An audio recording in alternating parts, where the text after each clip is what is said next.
Manuel Paiva, bom dia, boa terça-feira. Bom dia, Patrick. Bom dia, senhores ouvintes. Bom dia a toda a equipe. Parabéns, Patrick, pela condução que você está levando esse processo de entrevistas. Você foi brilhante ontem e hoje também. Parabéns. Obrigado. E vamos lá, então, falar sobre as propostas do candidato à reeleição, Davi Almeida.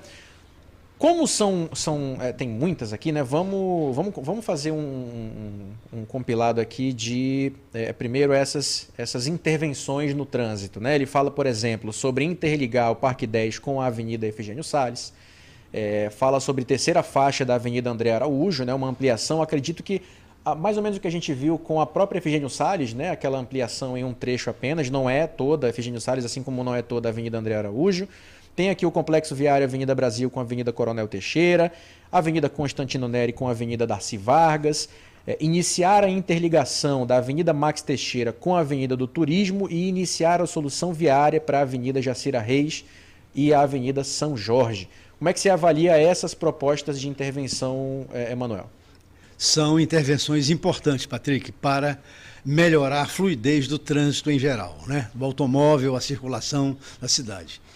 Esse formato, essas intervenções, Patrick, nós temos que fazer justiça, eu tenho que repor alguma questão de justiça, né?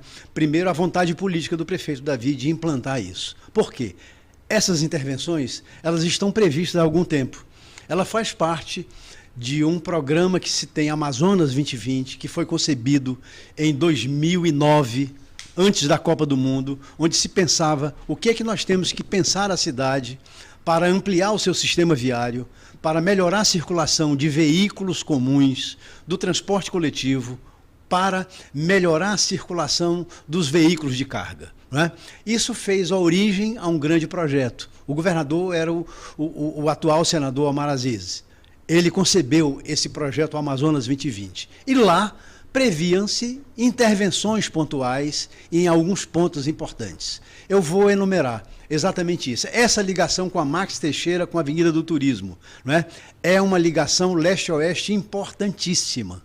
É fundamental para esse movimento quem vem da zona leste de Manaus e quer ir para a zona oeste de Manaus, né? Manaus ela tem essa carência desse sentido leste-oeste. Outra intervenção é exatamente a duplicação da Avenida dos Franceses, a Desembargador João Machado. É importante essa intervenção. Uma intervenção pontual que está aí, é nova, inclusive, é essa da antiga Rua Paraíba, que começa exatamente ali na Rua Belém, na Vila Municipal, e vai até André Araújo, né? O alargamento dessa via, né? Com mais uma faixa. Patrick, nos chamou a atenção porque essa via, por ali passam nos horários de pico, tanto da manhã como à tarde, mais de 5.000 veículos por hora. Por ali não, por aqui, né? Exatamente, né? Ou seja, é uma avenida importantíssima, é um ponto crítico do trânsito de Manaus, que efetivamente é necessário se fazer investimentos no sistema viário. É o suficiente? Não. Precisa-se mais uma agressividade muito maior. Por exemplo, acho que um alargamento na Constantino Neri para que a gente efetivamente possa se fazer ali uma faixa exclusiva de ônibus, o ônibus pelo canteiro central, numa faixa exclusiva e tendo 3 faixas para automóvel do lado direito, é importante isso para que a gente pudesse liberar a própria Djalma Batista.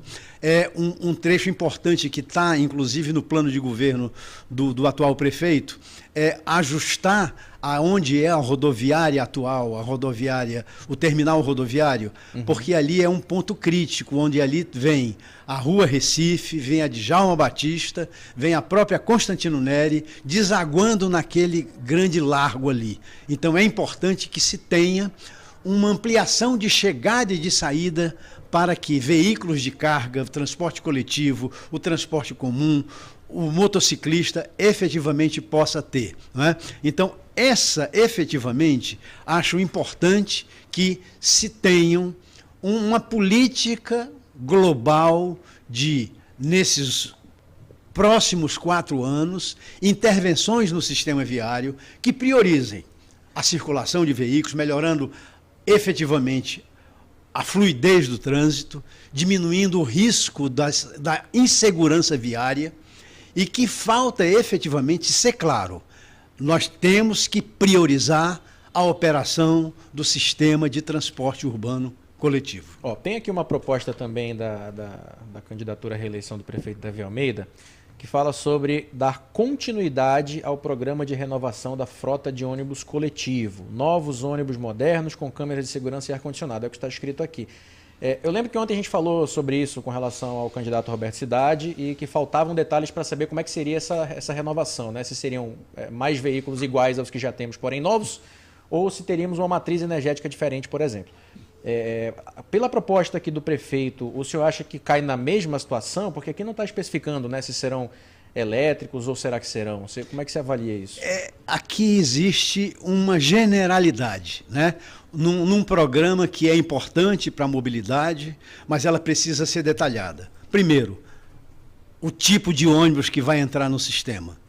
Nós temos que priorizar a racionalidade do sistema. Nós temos que pensar um sistema mais racional, com custo operacional sob controle, com lugares oferecidos com uma de melhor qualidade. Patrick, a gente sempre procura colocar exemplos de cidades que adotaram essa racionalidade da frota adequada, da implantação do corredor exclusivo de ônibus ou da faixa exclusiva de ônibus para a racionalidade do sistema. O Rio de Janeiro é um exemplo disso. Por exemplo, hoje o prefeito atual, ele tem colocado na sua propaganda política, na sua divulgação, de que, efetivamente, quando ele começou a trabalhar no BRT, no modelo BRT, em faixas segregadas, em corredores exclusivos, ele conseguiu dobrar a velocidade comercial, ele conseguiu triplicar o número de lugares oferecidos e quadruplicou o número de viagens e, ao mesmo tempo,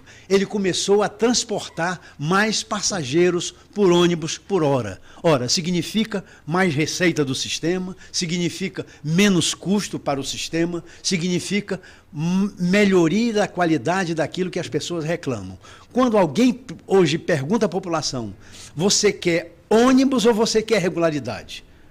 Você quer ônibus novo com ar-condicionado ou você quer esperar menos na parada? Ou seja, hoje o padrão de qualidade não passa somente pelo ônibus novo, passa pela tempo de espera, tempo de percurso, sensação de segurança. São esses parâmetros que nós temos que ver essa observação nesse programa de renovação e ampliação de frota.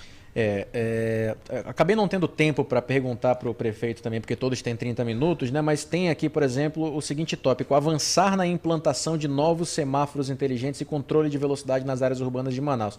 Bom, controle de velocidade, talvez não seja só isso, mas Corujinha tá aí também para fazer parte desse controle de velocidade, né? E a gente teve aí esse anúncio lá no começo do ano, em março, se não me engano, de que novos Corujinhas iriam ser implantados, só foram implantados na Avenida do Turismo, até agora a gente não tem esse funcionamento de fato, mas está aqui na proposta que esse controle de velocidade vai acontecer se ele for reeleito, né? Patrick, é importante dizer o seguinte: nós já estamos atrasados nessa questão do controle de velocidade. E lhe digo mais, eu sou um defensor, sabe, de carteirinha, sabe, leva a bandeira para isso, para arquibancada, leva a bandeira isso para passeata, para dizer o seguinte: o controle de velocidade salva vidas. A limitação de velocidade salva vidas.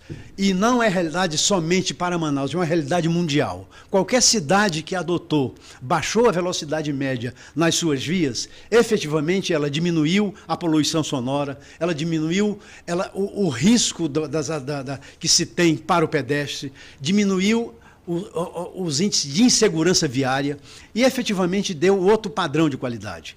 Ou seja, nós continuamos ainda matando pessoas lá na Avenida do Turismo, no Rapidão. O Rapidão são 15 pessoas que morreram até agosto desse ano, de janeiro a agosto, 15 vítimas fatais, é a via mais violenta. O controle de velocidade lá não é feito, à noite tem pega no final de semana, a velocidade é muito grande, é mais de 200 km por hora, e era necessário que se entrasse logo efetivamente em funcionamento. Não só lá na Avenida do Turismo, mas na Ponta Negra, na Constantino Neri, na Torquato Tapajós, na General Rodrigo Otávio, na Avenida das Flores, na Avenida das Torres, na Altaz Mirim. Ou seja, a cidade tem corredores e pontos negros de acidente, não só do transporte comum, mas o próprio transporte de carga, o transporte do individual de passageiros através das motocicletas. Existem muitas infrações perigosas que levam à vida, levam ao acidente fatal. As manobras perigosas que os nossos amigos mototaxistas fazem durante o dia, a noite, o dia todo final de semana, e é necessário essa regulamentação. Olha só que interessante, sempre que a gente cita aqui corujinha para reduzir a velocidade, a gente recebe alguma mensagem com relação às lombadas, né?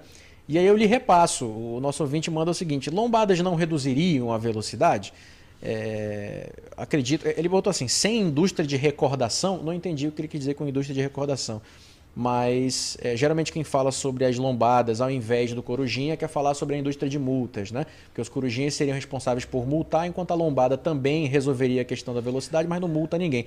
Quero a sua opinião, Manuel. Claro. Lombadas versus corujinhas. Claro, não tenha dúvida. Não tem sentido se fazer uma lombada física num grande corredor de ônibus. Só uma correção, ele mandou aqui para mim. Indústria de arrecadação. De arrecadação. É isso. Não é? Ou seja, num corredor grande como a Constantino Neri, como a Estrada do Turismo, a lombada física não. Mas a lombada eletrônica.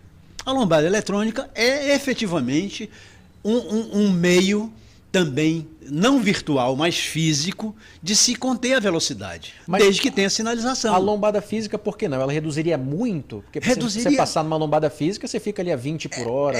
Porque na realidade ou seja, nós partimos do pressuposto seguinte, de que você sinalizando antecipadamente a uma curva perigosa, quando vai passar em frente a uma escola, você começando a sinalizar 500 metros tem uma escola, a 300 metros tem uma faixa de pedestre, a 100 metros tem crianças atravessando, efetivamente é um tipo de sinalização, e aí isso vai medindo a velocidade e vai emitindo sinais sonoros, como se fosse a física também. Efetivamente é uma maneira moderna que se faz. O mundo todo está fazendo isso. Isso nós estamos no século XXI. O século XXI é o século da tecnologia. O século XXI não cabe mais a indústria da multa. Não existe isso. Hoje existe salvar vidas. Eu acho que a vida é mais importante do que R$500. A vida de um pedestre, de um caminheiro que está lá na beira da estrada, na beira da rua, que ele é indefeso. Efetivamente, ele perde a vida por um irresponsável que está andando a 200 km por hora, ele efetivamente ele deve ser punido de uma maneira moderna, de uma maneira... O que nós queremos é, quanto mais eletronicamente nós tivermos, mais equipados para isso, com mais cobertura nós vamos dar à cidade. Nós não vamos encher a cidade de lombada física, não resolve o problema, mas o monitoramento, o policial na rua, a prevenção, uma campanha legislativa, uma sinalização adequada, é um processo educativo, é um processo de fiscalização e punição. E detalhe, né? Em termos de tecnologia de trânsito, me parece que nós estamos bem atrás mesmo. É só você ir para Belém, por exemplo, aqui do lado, você vê pelo menos em alguns pontos que os semáforos são melhores, e tem um segundo contando enquanto que ele vai abrir. Várias fiscalizações pela cidade também, em termos de fiscalização eletrônica, né? Então parece mesmo que Manaus está um pouco atrás. E nos planos aqui do prefeito Davi Almeida, né, plano de reeleição, tem então esse avanço da implantação de novos semáforos inteligentes e controles de velocidade. Manuel, para a gente fechar, de tudo isso aqui que a campanha do atual prefeito coloca no tema de infraestrutura e de mobilidade, você acha que falta alguma coisa? Eu, pelo menos, passando aqui o olho, eu não vejo a questão das calçadas, por exemplo. Né? Eu achei interessante uma coisa importante que colocou aqui de uma maneira genérica. Né? Ele colocou 2 pontos, viu, Patrick? Ele disse que os investimentos serão implementados para melhorar a circulação viária com segurança, adequando o Plano Municipal de Mobilidade Urbana para as nossas necessidades e a implantação de bairros planejados. Ora, aqui já é uma grande sinalização onde o prefeito está colocando de que é necessário que o crescimento de investimentos para o sistema viário, para amenizar o fluxo de veículos, para amenizar a prioridade do transporte coletivo, passa por um planejamento urbano, passa por uma adequação de ocupação e uso do solo, passa pelo um disciplinamento do sistema viário como um todo, priorizando e hierarquizando o que é que nós temos que hierarquizar. Por exemplo, dando prioridade ao pedestre. Eu acho que tem que ser claro, a sociedade tem que cobrar uma política municipal para o transporte de alta sustentabilidade, que é o caso da ciclovia. Falta efetivamente a sociedade também, a Câmara de Vereadores, cobrar um projeto de implantação de passeios para pedestre, tanto a implantação de novas calçadas como o conserto disso, o incentivo à implantação de calçadas, porque o pedestre é o principal agente desse processo da mobilidade urbana. É importante priorizar aquilo, sabe, Patrick, onde uma pergunta que eu tinha muita curiosidade de saber do prefeito: como é que anda o nosso processo de alternativas para a nossa matriz energética, né? Nós estamos... Hoje o ônibus ao diesel, por mais filtro que ele esteja, por mais avançado que se tenha nisso, ele ainda é o grande poluente, tá certo, das grandes cidades, do meio ambiente, né? Ele é o grande inimigo do meio ambiente. A eletrificação é um segmento que hoje o Brasil já está avançando nisso. O BNDES já está montando uma linha de financiamento para que a frota possa ser trocada ao longo do tempo com racionalidade. O gás natural é outro segmento também apelativo, onde nós temos uma reserva espetacular de gás natural de Urucu. Então era importante que aqui fosse, o nosso sistema viário fosse um papel laboratorial que fizesse de experimento de que o quanto seria importante para diminuir as emissões, diminuir o custo operacional, melhorar a rentabilidade do transporte, melhorar a eficiência do transporte, né? E a qualidade que é oferecida à população. São esses pontos, Patrick, que acho que é importante a gente sempre continuar. Porque, Patrick, o mais importante é que nós tenhamos isso. A campanha vai passar. A partir de 1º de janeiro é uma nova etapa. É uma nova etapa onde, efetivamente, vai estar a CBN sempre atenta, cobrando as melhorias que a população quer, que alguém prometeu e que a população quer, e que a cidade precisa. Eu acho que o mais importante é que esse é um processo dinâmico, que nós não vamos esquecer nunca que nós todos estamos engajados na melhoria da qualidade de vida da população, mais segurança, melhor transporte coletivo, mais tranquilidade e paz no trânsito. Manuel Paiva, te agradeço pela participação de hoje. Um abraço para você e até amanhã. Até amanhã, um forte abraço, bom dia a todos. 9h24, intervalo.